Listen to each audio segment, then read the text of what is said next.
Humanismo Digital con Joan Clotet. Creo que me gustará y creo que vamos hacia ello, fíjate. Hablaremos sin ningún tipo de filtro de la inteligencia espiritual, Joan. Estoy segura, es algo que siento. Hace tiempo que estoy mucho más en el sentir que en el pensar. Esto parece una locura, pero es así y me lleva por un camino. En el libro ya hablo algo de inteligencia espiritual y sé que en unos años cada vez más, porque es esa parte de desarrollo humano que cada vez va a tener más fuerza en las organizaciones y hablaremos de propósito, de alma, de gratitud, de plenitud sin ningún problema, estoy segura. En Humanismo Digital conversamos sobre la esencia y el valor de ser humanos en el centro de un presente y un futuro cada vez más digital. Un espacio donde hacernos preguntas, compartir conversación y reflexiones sobre talento, innovación, aprendizaje, futuro del trabajo, creatividad, emociones, ética o el poder de las buenas preguntas. No importa si una organización tiene una o miles de personas. Su salud, no solo económica, será directamente proporcional al bienestar de sus personas, porque mientras que muchos de sus recursos, activos o tecnologías son accesibles a quien pueda pagarlos, las personas somos libres y podemos decidir trabajar donde no nos sintamos solamente recursos humanos. Cultivar esa cultura del bienestar depende en gran medida de un estilo de liderazgo compasivo y consciente, convencido de que si inviertes y cuidas a tus personas, obtendrás retorno en forma de compromiso, fidelidad y resultados. De todo esto sabe mucho Cristina Jardón, pionera e impulsora del bienestar organizacional en España. Ella vive el bienestar como uno de sus valores esenciales y tiene amplia experiencia pedagógica y de acompañamiento de líderes y equipos como formadora y coach en inteligencia emocional, liderazgo y bienestar en el más amplio sentido. Con Cristina revisamos lo que significa este concepto y lo rentable que es invertir en una cultura del bienestar. Os invito a escuchar nuestra conversación y a tomar acción, que empieza, como ya imaginaréis, por nosotros mismos. Hola Cristina, muy buenas tardes. ¿Qué tal? Muy buenas ¿Qué tal tardes. estás? Hola Joan, pues un gusto estar contigo aquí esta tarde para poder conversar, claro. Genial, genial. Ahora justo comentábamos antes de conectar, ¿no? Rememorando, como me pasa muchas veces, ¿no? Con personas que conozco y que aprovecho también, pues, reconocer, ampliar la mirada, en este caso después de leer tu libro del que hablaremos, pero reconectando con la última vez que nos vimos, que fue con Cristal de por medio, que digo yo también hace ya unos poquitos años. Uh-huh. Pero nada, un placer volver a vernos, aunque sea con interpantalla, y para hablar de algo pues importante que también me conecta mucho, que es el bienestar. Muy oportuno, muy oportuno. Así que gracias, como digo siempre, porque al final pues yo invito y tú aceptas, y eso ya hay que agradecerlo, tu tiempo, tu atención y la conversación, en la que seguro que, bueno, pues que espero disfrutes y que hagamos reflexiones que puedan aportar a quien nos escuche. Y como sabes, es decir, al final tú tienes un recorrido, una trayectoria, pero siempre hay gente que te descubre, a ti o a mí o a quien sea, en decir, ostras, esta mujer, o sea, como digo siempre, muchas veces converso con personas que han publicado un libro, que realmente es un esfuerzo importante y es una buena excusa para conversar, pero el foco está en la persona y decir, ostras, lo que dice esta mujer me suena, quiero saber más de tu libro, de tus proyectos, con lo cual, bueno, espacio de conversación como cualquiera entre dos personas, que creo que tenemos sintonía y más después de leerte. Genial, Pero bueno, pues. voy al guión de siempre, que la primera pregunta es fija, esta creo que no la cambiaré nunca, y es ¿quién eres, Cristina? ¿A qué te dedicas ahora mismo? ¿Y qué te ha traído hasta este momento de tu vida? Pues ¿quién soy? Soy una buscadora, lo he sido siempre, desde muy, muy pequeña. Una persona que ha cuestionado mucho lo preestablecido y que fruto de ese buscar y sentirme y hallar, ¿no? Pues he tenido la gran suerte de poder parar para encontrarme a mí misma, ¿no? Que es para mí la parte más importante de todo este trabajo que ahora se transforma en un libro o en el acompañamiento que hago con directivos y demás. Y ¿qué me ha traído hasta aquí? Pues precisamente yo creo que ha sido esa búsqueda, que no solo ha sido una búsqueda hacia afuera, pero sobre todo una búsqueda hacia adentro, una búsqueda en mi propio, bueno, entenderme a mí y a todas las personas que en realidad iba acompañando, que me rodean, ¿no? Y, por supuesto, me ha traído hasta aquí también la observación de los líderes y los equipos a los que acompaño. De hecho, que decías esta búsqueda interior, rememorábamos nuestra primera conexión y fue en un programa de liderazgo en que tú eras cofacilitadora, 2018-19, Search Inside Yourself, por tanto, busca en tu interior, algo que creo que en Google no era muy conocido, ¿no? Eso es. Es su origen, ¿no? Eso o sea es. que esas paradas reflexivas en boxes para conocernos mejor me parecen una de las inversiones más rentables que podemos hacer en la vida. Desde luego. Sí, hay poco tiempo, yo creo, ¿no? En una sociedad tan rápida y que nos empuja tanto hacia la mirada hacia afuera y a lo externo, quizá no es tan sencillo, no encontramos el tiempo para ello. Quiero decir, es muy difícil, salvo que tengas algunos valores que van en sintonía con esto que cuento, pues es muy raro que un fin de semana lo dediques a, venga, voy a parar y voy a mirar hacia adentro, ¿no? No es muy habitual. Pero es verdad, y lo que a mí me ha traído, y sobre todo a las personas que he acompañado, lo que nos ha traído esa mirada, más que mirar, primero antes de mirar hay que pararse. Ese parar, reflexionar y mirar hacia adentro ha traído muchas cosas bonitas, ¿no? Desde nuevos hábitos, nuevos comportamientos, unas maneras diferentes de liderar, una gestión diferente de las dificultades y qué sé yo, ¿no? Cada uno desde su punto de vista. Y mira, ahora que dices esto y conectando con que nos conocimos antes de la pandemia con todo lo que ocurrió con el mundo parado, no sé si tú has visto realmente un cierto cambio de comportamientos. Mira, justo esta semana grabamos esta conversación a principios de diciembre de 2025. Pues dos personas muy conocidas del ámbito deportivo, del mundo del espectáculo, dicen abiertamente que necesitan parar durante una serie de semanas. Y esto porque son personas mediáticas, lo dicen abiertamente, lo cual es muy de agradecer, pero ocurre cada día y pasa en las empresas. Y éramos quizá un poco más conscientes cuando ocurren cosas que nos afectan absolutamente a todos, ¿no? Entonces, ese tipo de síntomas, el absentismo, la rotación, problemas o riesgos potenciales de salud mental en distintos grados. Con tu trabajo en estos años, ¿cuál es tu diagnóstico? ¿Qué está ocurriendo? ¿Hay algún origen más profundo y ya 5 años después de haber pasado por la pandemia, que creo que como mínimo nos debió sensibilizar a todos, ¿no? Pero ¿cuál es tu mirada respecto a esos síntomas y qué hay detrás de ello, ¿no? Bueno, la pandemia, por supuesto, nos sensibilizó hasta tal punto que muchas personas no han logrado recuperarse de aquello que vivimos, porque fue un impacto tal a todos los niveles. Ten en cuenta que tocó todos los pilares de nuestra vida y todas las diferentes dimensiones del bienestar, a nivel físico, a nivel psicológico, a nivel relacional, a nivel económico, a nivel social. Hubo un impacto también en las formas de trabajo, en las formas de relacionarnos. Fue de tal magnitud que hay muchas personas que todavía no se han recuperado psicológicamente de aquello que sucedió. Y además esto trajo consigo nuevas maneras de entender el trabajo, un ritmo mucho más acelerado. Ha traído muchos cambios que todavía estamos en la transición hacia ese cambio. Entonces, claro, nos encontramos actualmente con unos datos elevadísimos de rotación de talento, muchísimo, ¿no? Fuga de talento hay increíblemente. Absentismo, estamos en uno de los picos a nivel, nunca hemos tenido tal pico como tenemos ahora, estamos hablando del 7,1%, ¿no? Y los datos de enfermedad mental en las organizaciones se disparan y se prevé ya por la Organización Mundial de la Salud que en 2030 pueda ser la primera causa de baja laboral, así que no estamos hablando de algo como muy pasajero. Entonces, ¿qué hay detrás? Bueno, estos solo son, desde mi punto de vista, consecuencias de algo mucho más profundo que está sucediendo y que quizá no le estamos prestando el tiempo, el rigor, la reflexión que debemos y seguimos yéndonos hacia lo externo, ¿no? Creo que la imagen del iceberg, del iceberg, se ha utilizado para muchos contextos y aquí creo que también se puede utilizar porque nos va a dar una imagen muy, muy interesante, ¿no? Quizá lo que vemos, la parte externa del iceberg que vemos ahora mismo es esa rotación, los números, las pérdidas astronómicas en cuanto a pérdidas de millones de euros y demás. Y eso es lo que se ve, ¿no? Eso es la parte externa del iceberg. Pero lo que está ocurriendo, que está determinando todo eso, es mucho más profundo. Y creo que estamos en un momento, y que creo que históricamente es un momento maravilloso para observarlo y incluso para hacer diferentes readaptaciones de cómo trabajamos y de cómo vivimos también.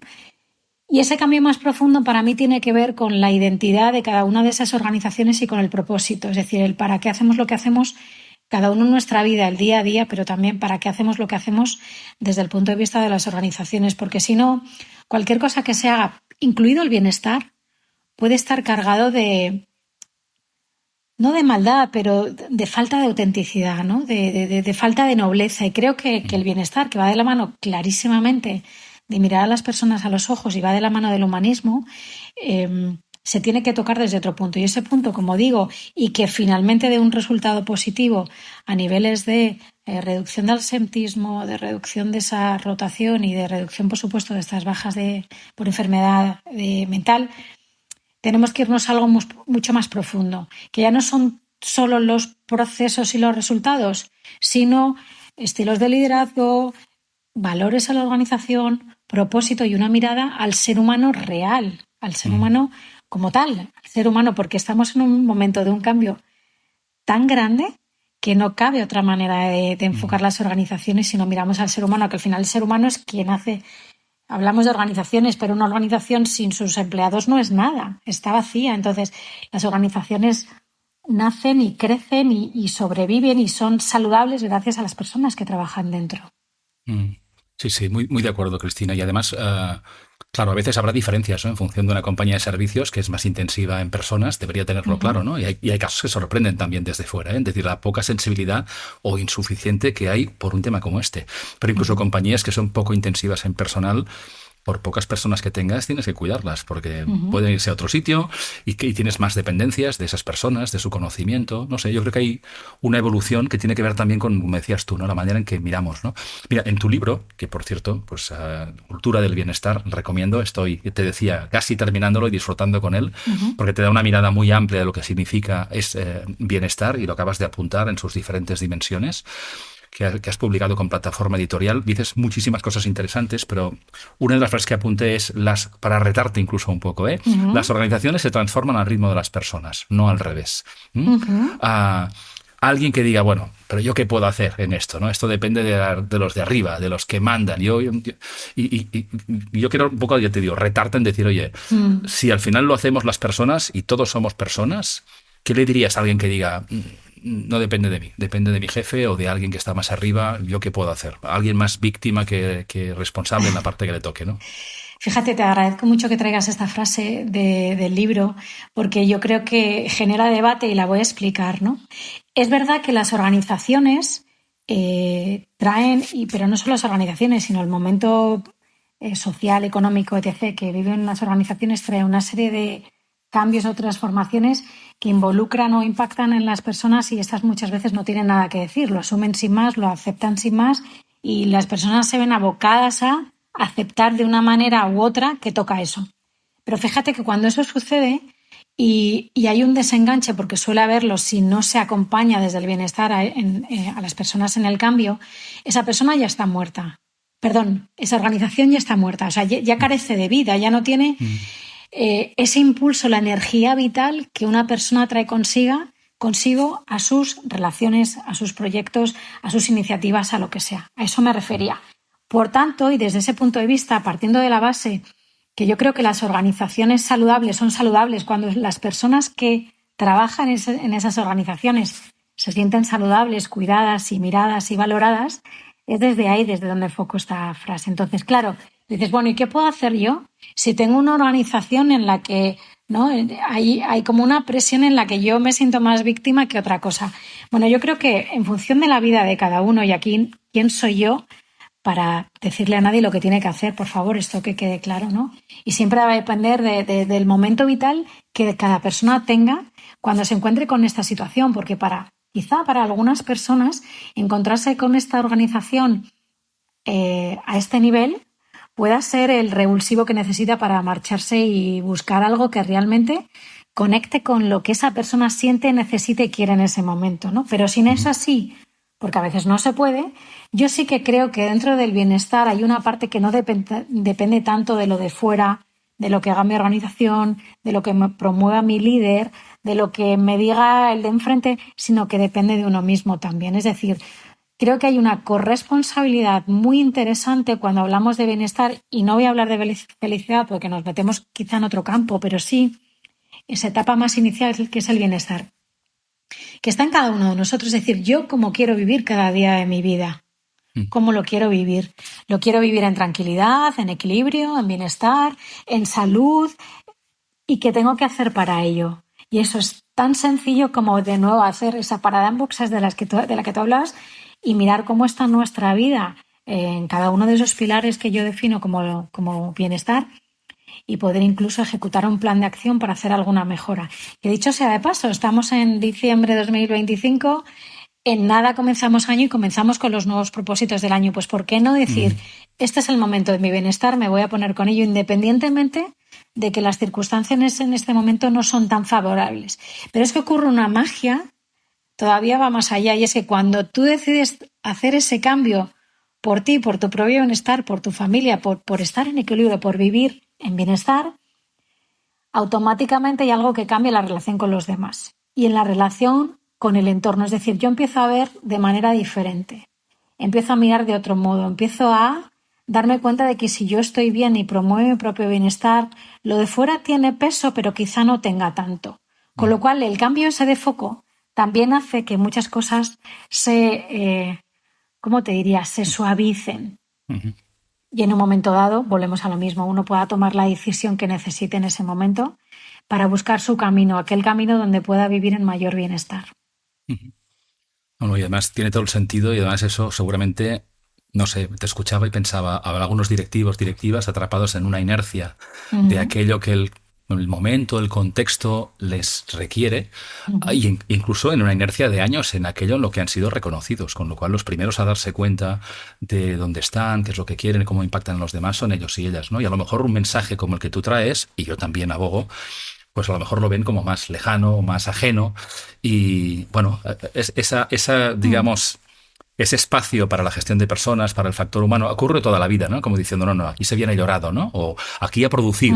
Y las cosas no emergen, no afloran, y están, porque somos seres humanos, tenemos emociones. Entonces, en ese contexto más competitivo, de muchas veces exigencia por el resultado, por el corto plazo, por los beneficios, la inteligencia artificial también omnipresente, ¿qué papel juega ese rol humanista, empezando por uno mismo? Es decir, hay que fichar a una persona que ponga foco en eso. Recursos humanos o personas, talento, debería tener esa sensibilidad como mínimo, ¿no? Pero ¿qué rol estás viendo tú? ¿Qué espacio se le da en las empresas a este o cuál debería tener en tu opinión, ¿no? Bueno, yo sí voy viendo un cambio en positivo hacia este humanismo y hacia este modelo centrado en las personas, quizá no con la rapidez con la que me gustaría verlo, pero sí lo veo. Si echo una mirada hacia atrás, hace 10 años era muy complicado hablar de inteligencia emocional, por ejemplo, cuando trabajaba con directivos, y mucho menos hablar, qué sé yo, de la compasión o de la gratitud o ponerme a meditar con directivos. O sea, esto era como, ¿qué está haciendo esta, no? Y ya no es así, y hace un tiempo que no es así. Y derivado también de la pandemia, ha sucedido que nos estamos permitiendo por lo menos darnos cuenta de cuándo estamos bien o no, independientemente de que luego le hagamos caso a esto, que esto es el otro punto, ¿eh? Quiero decir, yo puedo darme cuenta de que estoy mal y tiro, y esto está sucediendo, y yo esto me lo encuentro mucho. Es decir, antes veía que no había tanta conciencia sobre no estoy bien, ¿no? Que ahora sí está esa conciencia, pero sigo sin cambiar el modelo. Y eso me parece muy preocupante, porque, bueno, antes porque teníamos desconocimiento, pues que tenemos conocimiento y además muchísimo conocimiento. Entonces, claro, esa mirada hacia el humanismo yo creo que requiere hacer este otro paso, el de verdad comprometerse con ese cuidarse a uno mismo, sobre todo porque es que somos lo más valioso que tenemos en este momento.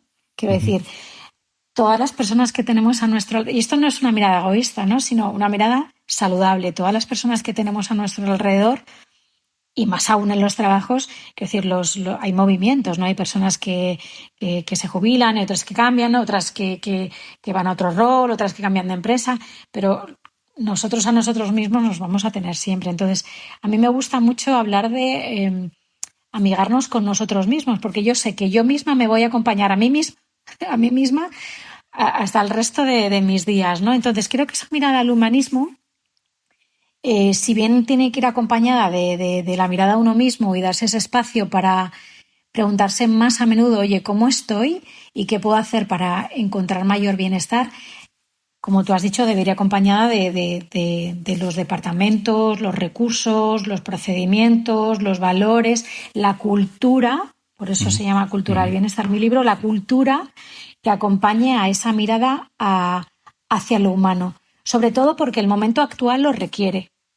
No solo derivado de lo que hemos hablado antes, de todo lo derivado de la pandemia y esa necesidad de cuidar a los equipos porque realmente necesitan un cuidado, y eso emerge o hace que emerja un estilo de liderazgo más humanista, que tiene en cuenta a las personas, que es mucho más un líder mucho más empático y más cercano, no solo por eso, sino porque todo lo que está aconteciendo en paralelo a ese desarrollo de las organizaciones, que es ese desarrollo tecnológico sin igual llamado inteligencia artificial, creo que o tenemos muy asentado el modelo humano con lo que eso conlleva, la ética, valores humanos, ¿no? La ética, la nobleza, sentir, acompañar, mirar en profundidad, estar para el otro, o no sé muy bien como humanidad hacia dónde vamos. Y esto puede parecer como muy catastrofista, pero no lo es. O sea, a día de hoy, y yo soy analfabeta digital, o sea, en materia de inteligencia artificial creo que estoy a nivel de pañales y ya me parece que es exagerado todo lo que hay y cuánto estará sucediendo que ni siquiera somos conscientes. De hecho, a día de hoy tú ves un vídeo y a veces si se lo muestras a algunas personas, cuesta diferenciar si es real cada vez más. Claro, es IA. Entonces, ¿dónde queda el ser humano en todo esto? A mí me parece que, por eso hablaba, ¿no?, de que creo que estamos en un momento histórico fundamental y además muy bonito de vivirlo, porque creo que estamos en el momento de hacernos más humanos que nunca. Así lo siento yo. Creo que estamos en el momento de encontrarnos en lo humano, en los equipos, y desde ahí construir hacia los resultados, hacia los procesos, hacia las demandas del mercado, hacia las necesidades, hacia los números y hacia las ganancias, por supuesto, estamos hablando de empresas, pero desde lo humano, porque cada uno de los que nos juntamos en los equipos traemos nuestras dificultades, ¿no?, a todos los niveles. Entonces, creo que es una oportunidad ahora mismo más que una amenaza. Yo creo que todo el desarrollo tecnológico actual nos está trayendo la verdadera oportunidad de ser humanos. Es que ser humanos significa comportarnos como seres humanos, ¿no? Sí. Y a veces esto se nos olvida. Y es algo tan básico que dices, a ver, ser humano. Si lo dice la palabra, o sea, ya viene junta, ¿no? Así que seámoslo. Sí, buen punto. Y fíjate que, claro, lo somos ya de serie. La otra es que nos entrenemos, que ejerzamos, que pidamos feedback, que nos permitamos también a salir un poco del personaje, ¿no? Que a veces hay personas, no lo sé, leía tu libro, que obviamente da una visión mucho más amplia de lo que implica bienestar.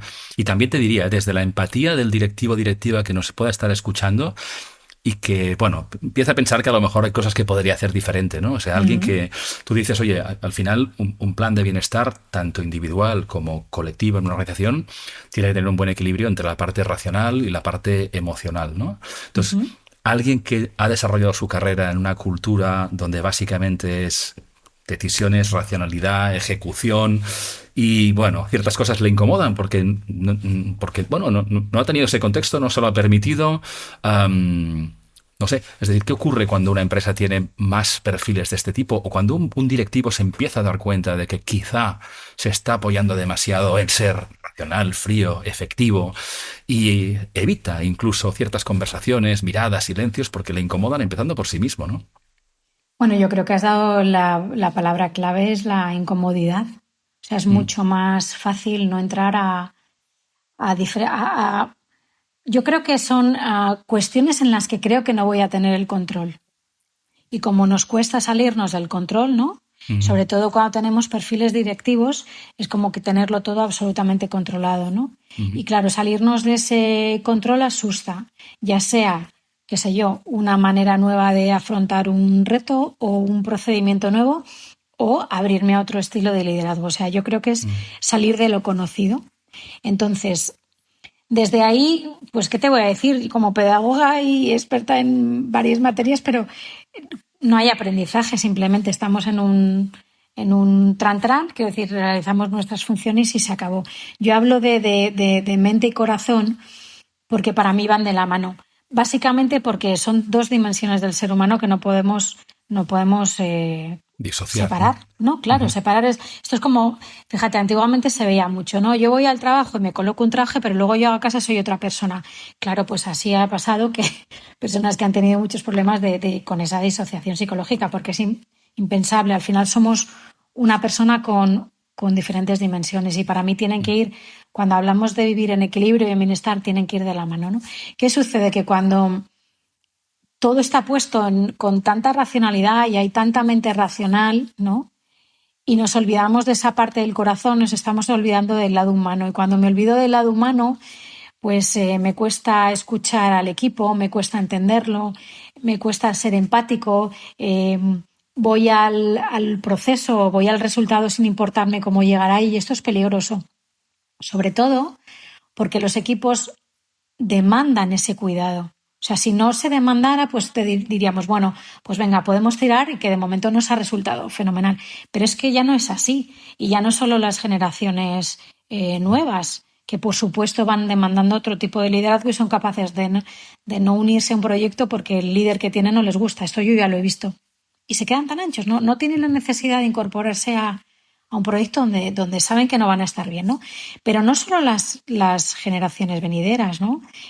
Cualquiera de nosotros que queremos vivir en bienestar, porque es que no conozco a nadie que no tenga un genuino deseo de vivir en bienestar y en equilibrio. Yo no lo conozco, de verdad. O sea, no conozco a nadie, salvo que tenga una patología, que por la mañana se levante diciendo, hoy voy a amargarme el día y voy a ver a cuánto se lo amargo.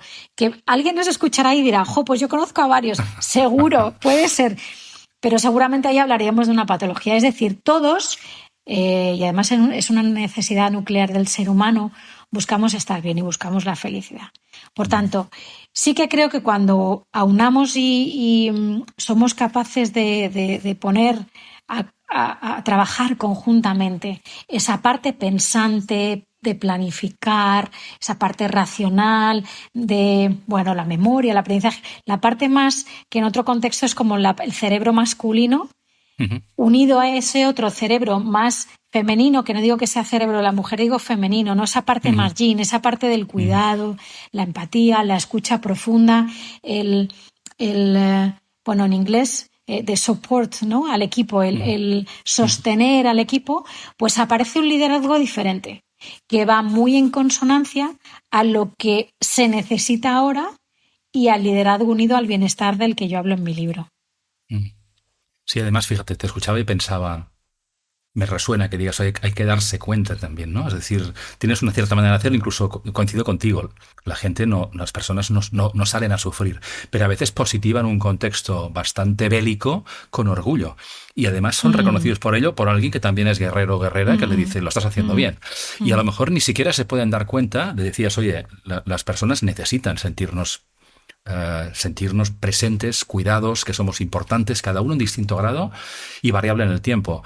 Pero si no generamos un espacio de confianza para levantar la mano, o sea, mi punto es, ¿cómo le podríamos decir a alguien qué tipo de señales le pueden hacerse dar cuenta de que a lo mejor hay cosas que debería cuestionarse como mínimo, ¿eh? Es decir, ¿cómo me doy cuenta de que estoy siendo un killer? Cuando todo el mundo me ha dicho que soy fantástico, fantástica, y mis víctimas es que ni me lo dicen. Es más, es que no lo dicen ni en la entrevista de salida. Se van a otro sitio y luego dicen en las redes, ni pongas los pies en esa organización. Y en la empresa diciendo, normal, la rotación que hay que asumir. ¿Cómo se da cuenta una persona que a lo mejor hay cosas que debería cuestionarse? Yo creo que hay muchos signos, ¿no?, de esto. Lo primero es que en las reuniones no hable nadie, que nunca tengas un feedback negativo, o que todo el mundo aplauda lo que dices, pues ya tenemos un problema. Yo creo que hay que generar debate en los equipos, ¿no? Y hay que preguntar a los equipos, no tanto si lo estoy haciendo bien o no es eso es una pregunta absolutamente muy egoísta. Cerrada. Claro, ¿lo estoy haciendo bien? Sí, claro, lo haces fenomenal, querido jefe. Claro, no, es que cambiaría si estuvieras en mi lugar, ¿no? ¿Qué harías diferente? ¿Cómo lo harías tú? ¿Cuál es tu punto de vista? ¿Qué otra cosa se te ocurre que podríamos hacer que mejore al equipo, ¿no? Que haga que el equipo crezca? Entonces yo creo que los silencios dan muchísima información. Los silencios en cuanto a, como digo, en un equipo, ¿no? En una reunión en la que nadie opina porque todo parece estar fenomenal, pues ahí hay un problema de base muy grande. O sea, cuando el equipo no opina, hay un problema de base. Fíjate, yo recuerdo, es que te estoy contando esto y me sale la sonrisa porque yo recuerdo en mi primera etapa, que era muy joven, ¿eh? Mi primera etapa, en mi primera empresa, hace mucho de esto, pues ahora, qué sé yo, 25 años, que yo siempre, claro, yo he sido buscadora, entonces yo he cuestionado muchas cosas, ¿no? Yo he sido, pero desde siempre, hasta en mi casa, y eso me ha traído muchos problemas porque yo era la persona incómoda, yo he sido una persona incómoda. Gracias a Dios, cuando empecé a trabajarme con meditación ya hablaba menos, pero yo he sido como una persona incómoda, ¿no? Entonces, yo recuerdo en mi primer trabajo que se nos convocó a una reunión con el que en su momento era, pues qué sé yo, imagínate, pues el director de no sé qué. Y se nos dijo, va a venir el director de no sé qué, oye, pues quien tenga opiniones, pero claro, se nos dijo con boca pequeña y yo dije, pues si a mí me han dicho que de opinión, pues la doy. Y claro, no gustó nada. Tuve una pequeña represalia, me cambiaron de centro de trabajo. Dijo, pero es que no entiendo nada, si habéis dicho que demos la opinión, ¿cómo es posible que luego...? Entonces, ese tipo de doble mensaje es muy dañino para los equipos, ¿no? Y ese tipo de doble mensaje todavía se da en ciertas culturas como mucho más cerradas. Bueno, en realidad son culturas que están basadas en el miedo. Y esto es así. Quiero decir, cuando el miedo se instala en las relaciones del responsable o del líder con su equipo, o entre los miembros del equipo, o en la organización, por la razón que sea, mal vamos, porque el miedo es el mayor limitante como tal. Entonces, cuando hay silencios por miedo, cuando no digo no vaya a ser que... O sea, cuando el miedo está instalado, yo creo que es una señal clara de que eso no funciona bien, ¿no? Otra señal clara de que este líder a lo mejor tiene que hacer una parada y buscar maneras, si es que también cree, ¿no? Porque creo que todo forma parte también de un sentimiento profundo de querer hacer el cambio, si no, no va a funcionar. Bueno, pues si esta persona no se dedica tiempo a la reflexión personal, ¿no? El cómo estoy. Creo que lo he dicho antes, nos tenemos que parar más veces para preguntarnos, oye, ¿cómo estoy? Pero realmente ¿cómo estoy? ¿Cómo me siento? ¿Cómo va mi vida? ¿Qué podría mejorar? ¿Cómo podría mirar a otros de otra manera, ¿no? Creo que la escucha puede ser otra señal importante.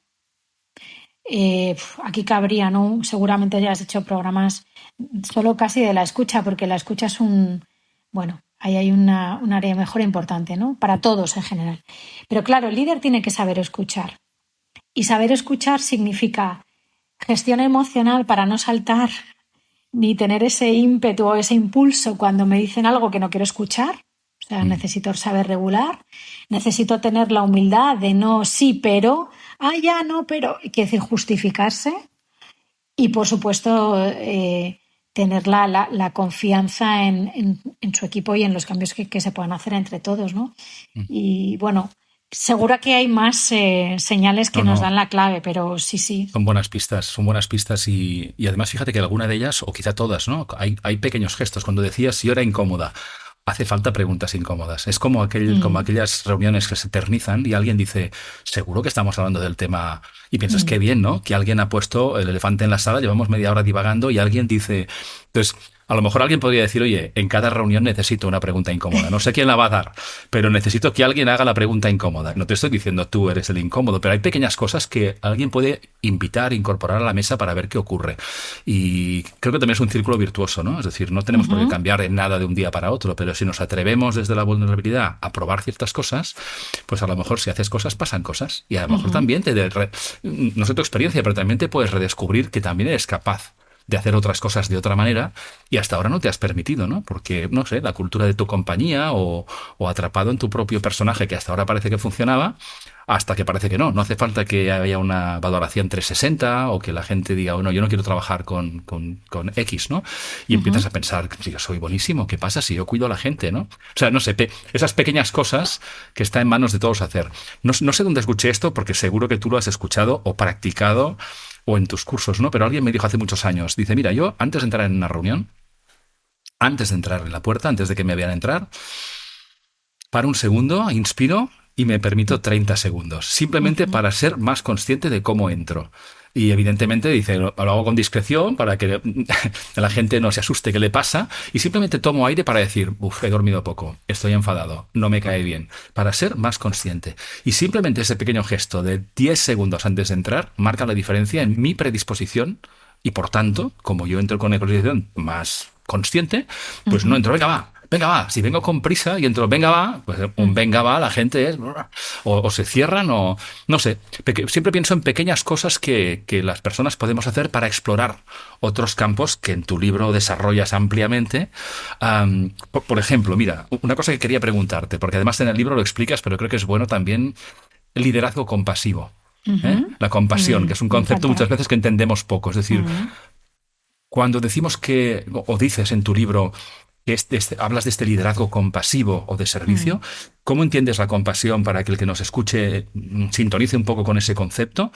¿Y cómo se invita y entrena o acompaña a líderes que vienen de otro tipo de culturas muy, muy diferentes? Pues fíjate, la compasión es que de entrada en nuestra cultura se entiende muy mal. Porque si en muchos contextos preguntas qué entendéis por compasión, y lo primero que aparece es como pena, lástima, ¿no?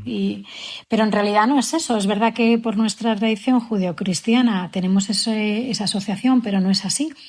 La compasión de la que yo hablo en mi libro es una compasión que viene de otros modelos. Quizá espiritualmente es una compasión que viene más del modelo budista, pero sobre todo del modelo de las universidades estadounidenses como Stanford, ¿no? Estamos hablando de la compasión como la empatía puesta en acción, de alguna manera. Por tanto, tenemos que partir de la empatía. O sea, la conexión es una manera de conectar con el otro en el ámbito que sea, donde yo soy capaz de sentir lo que el otro siente y tratar de comprender lo que el otro puede estar viviendo, ¿no? Sobre todo es una situación de dificultad, y hacer todo lo que está en mi mano para ayudar a esa persona a salir de ese sufrimiento entrecomillado, ese malestar, de ese desequilibrio, de ese desequilibrio, diría, o de ese malestar, ¿no?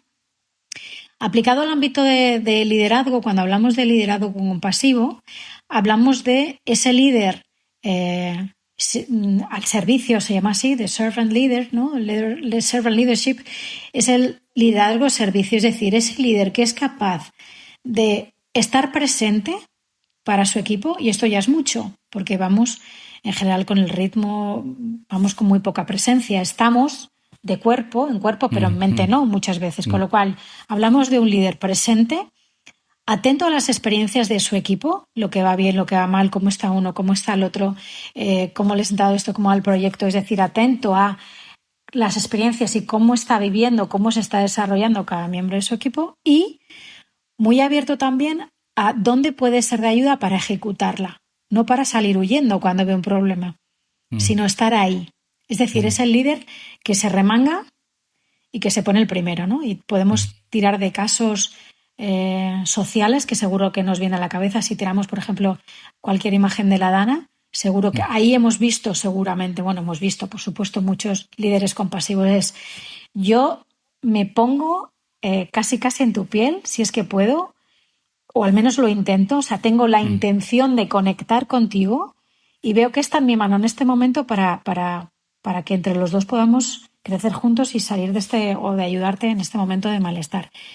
Y curiosamente no solo es el estilo de liderazgo que va de la mano del estilo de liderazgo humanista, del bienestar, por supuesto, sino que es uno de los estilos de liderazgo que mayor impacto tiene a nivel de bienestar, de fidelización del talento y también de productividad.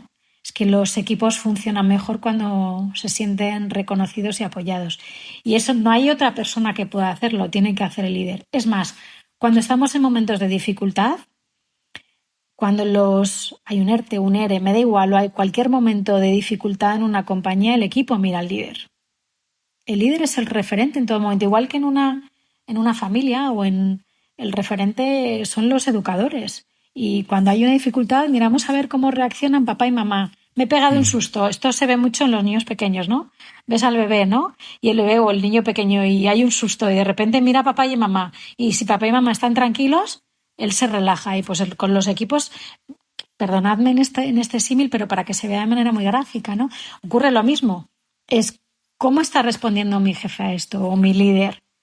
Si yo veo que mi líder ante cualquier dificultad se ha desconectado, va a lo suyo, no promueve el bienestar y es sálvese quien pueda, pues obviamente lo que voy a hacer primero, la desconexión al equipo es brutal y ese equipo no va a poder ser resolutivo ni colaborativo ni nada. O sea, ese equipo va a buscar rápidamente posibilidades fuera de la organización. Y esto ocurre en muchos momentos de dificultad, ¿no? Cuando el miedo se instala. Y es normal porque vivimos en tiempos muy difíciles y el miedo se instala, pero ¿cómo no se va a instalar? Si es que es una emoción nuclear del ser humano, pero no pasa nada, hay que trabajarla y muy necesaria. Y hay que cambiar. Sí, y hay que cambiar de modelo. Entonces, me preguntabas, ¿y esto cómo se hace? Bueno, esto como todo en la vida se entrena. Yo, que soy pedagoga, te lo digo, todo en la vida se entrena. Y se entrena, hay protocolos, hay modelos que se entrenan igual que entrenamos en escucha activa, escucha empática, empatía. La compasión se entrena.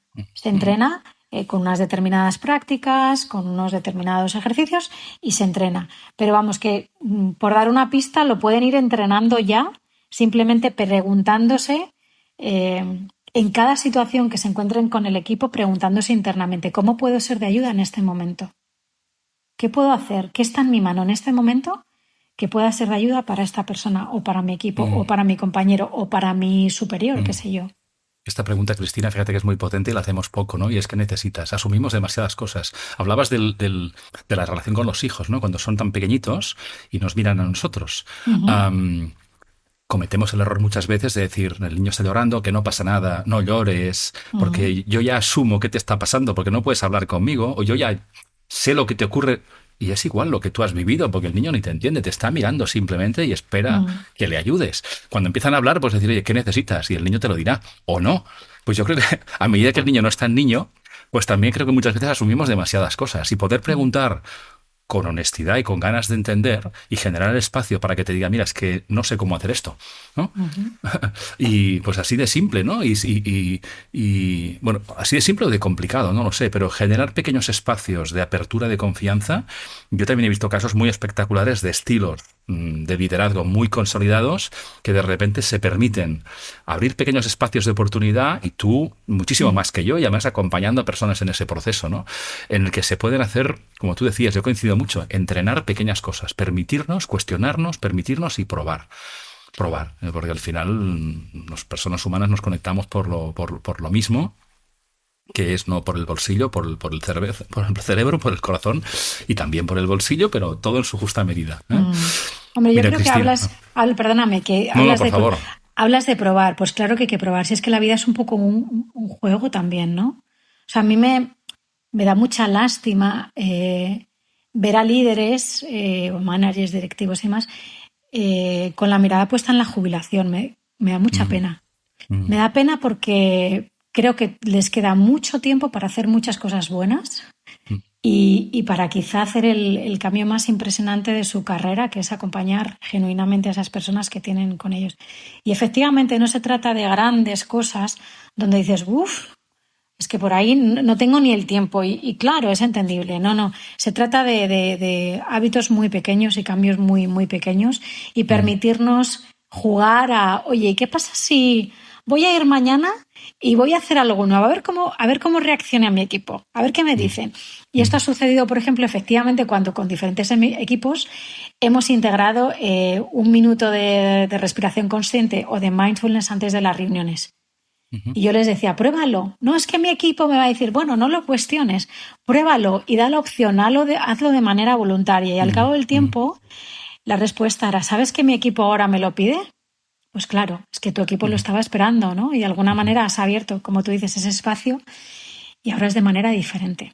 Bueno, y demuestras vulnerabilidad, demuestras valentía, o sea, la interpretación de ese cambio de comportamiento, a veces no lo hacemos, lo que decías tú antes, por miedo, decir, bueno, es que no, les va a sorprender o no debería, y en cambio te atreves y piensas, wow, y en pandemia lo vimos muchísimo, ¿no? El que decía, no tengo ni idea lo que está pasando, y la información que veo es contradictoria, vamos a remar juntos a ver qué es lo que hay que hacer, porque no sabemos. Eso me da más credibilidad y más confianza y más conexión que alguien que dice, sí, yo soy experto en pandemias por el MIT, y esto es lo que hay que hacer, lo vas a hacer tú, porque era imposible, no era un contexto. Y esa capacidad, digamos, de atrevernos en pequeñas dosis, yo creo que también nos podemos llegar a venir arriba. Si entrenamos un poquito cada día el músculo del atrevimiento, de la vulnerabilidad, yo creo que también estoy contigo que se entrena y demos casos. Mira, me gusta siempre cerrar estas conversaciones. Hemos dicho muchas cosas y quien lea tu libro yo creo que tendrá una visión mucho más amplia de lo que significa bienestar, con diferentes palancas de acción, y tú has dado algunos consejos, pero si quien nos escucha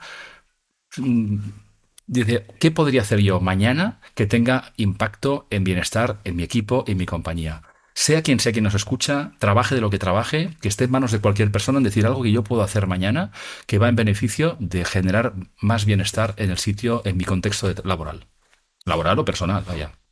Pues mira, lo primero es el autobienestar, quiero decir, el bienestar uno mismo. O sea, revisa realmente qué te puede ayudar y qué tienes que hacer para estar mejor y levantarte con una sonrisa y generar otra vibración diferente en aquel entorno en el que estés. Eso es lo primero. Y lo segundo, pues escuchar más. Creo que hay que mirar más a los ojos y hay que hablar menos. Es decir, escuchar más, tenemos 2 orejitas y una boca. Pues eso, escuchar mucho más que hablar y mirando a los ojos. Creo que con eso ya haremos un gran cambio, porque como vivimos en la cultura de la prisa, cuando encuentras a alguien que se para y te mira a los ojos y te dice estoy para ti, es un regalo. Así que demos ese regalo, simplemente escuchar con el corazón. Muy bien, genial. Un buenísimo consejo, gratis, en manos de todos. Requiere muy poco tiempo el que le quieras dedicar a la persona, pero estoy contigo que va a ser muy, muy apreciado. Cristina, no sé cuánto tiempo hacía que no hablábamos, pero siempre me gusta proyectar al futuro. Si volviéramos a conversar tú y yo, que como digo siempre, al menos por mi parte no quedará que sea antes de 3 años, ¿de qué hablaríamos? ¿De qué te gustaría que habláramos tú dentro de 3 años? ¿Qué está pasando a nuestro alrededor o dentro de nosotros? ¿Y cuál podría ser un buen tema de conversación? Pues fíjate, te diría que esta es la pregunta más difícil de todas. Creo que me gustará, y creo que vamos hacia ello, fíjate, hablaremos sin ningún tipo de filtro de la inteligencia espiritual, Joan. Estoy segura, es algo que siento. O sea, hace tiempo que estoy mucho más en el sentir que en el pensar. Esto parece una locura, pero es así y me lleva por un camino. En el libro ya hablo algo de inteligencia espiritual y sé que en unos años cada vez más, porque es esa parte de desarrollo humano que cada vez va a tener más fuerza en las organizaciones, y hablaremos de propósito, de alma, de gratitud, de plenitud sin ningún problema, estoy segura. Pues me parece fantástico, porque además incluso si nos escuchan empresarios o directivos que se sienten más reconocidos en esta parte más racional y más ejecutiva, les recuerdo también que las personas son libres de trabajar donde quieran, que la tecnología la tiene cualquiera que la puede pagar, y personas más conscientes y más trabajadas como seres humanos completos marcan la diferencia, y cada vez querrán y querremos trabajar más en sitios donde valga la pena. Y ahí la cultura del bienestar no son palabras bonitas, es una necesidad creciente. No hace falta que vengan pandemias ni que la vida nos pare para darnos cuenta que hay que parar y hay que reflexionar y hay que tomar pequeñas decisiones, y creo que tú eres una buena maestra en ese sentido. Así que, bueno, invito a las personas a que te descubran, a que lean tu libro, por supuesto. Quien descubra hoy a Cristina Jardón, ¿dónde la enviamos? ¿Qué ponemos en las notas del episodio? ¿Tu página web o tu perfil LinkedIn? ¿Qué quieres que pongamos ahí en las notas? Pues yo creo que sí, que ya sabes que hoy no se puede esconder nadie. Estamos por todos los lados, así que yo creo que perfil de LinkedIn y página web, yo creo que resume todo, sí. Maravilloso. Pues Cristina, lo dicho, un placer como siempre conversar de estos temas que son cada vez, ya no digo menos tabú, sino absolutamente imprescindibles, y por suerte también las compañías lo van reconociendo y bueno, y tú aportando también hace muchos años en ese sentido, con lo cual espero que sigas teniendo mucho trabajo, que será señal de que las empresas están más receptivas, más abiertas, y vamos a distintos ritmos, pero cada vez un poquito mejor. Pero de momento, nada, agradecerte tu tiempo, tus ideas hoy, y conversar una vez más, años después, ¿eh? Sí, bueno, gracias a ti, es un placer. Como tú dices, conversar con personas afines siempre es un placer, y ojalá sirva para que lo que hemos hablado hoy, con que ella solo inspire a una persona, habrá merecido la pena, ¿no crees? Coincido 100% y en cada conversación ese es mi propósito, que alguien se cuestione si hay algo que está en sus manos hacer o que puede pensar distinto. Eso ya es un gran avance. Fantástico, Cristina. Muchísimas gracias por este tiempo y repetiremos antes de 3 años, prometido, ¿eh? Gracias a ti. Muy bien, hasta pronto. Gracias una vez más por escucharnos. Compartid esta conversación si pensáis que puede interesar a más personas y explorad el perfil y los enlaces de Cristina en las notas de este episodio para saber más sobre ella y sobre su trabajo. Tenéis también mi web joanclotet.com para saber más de mi trabajo y os espero pronto aquí con un nuevo capítulo de Humanismo Digital. Hasta entonces y hoy más que nunca, cuidaos mucho.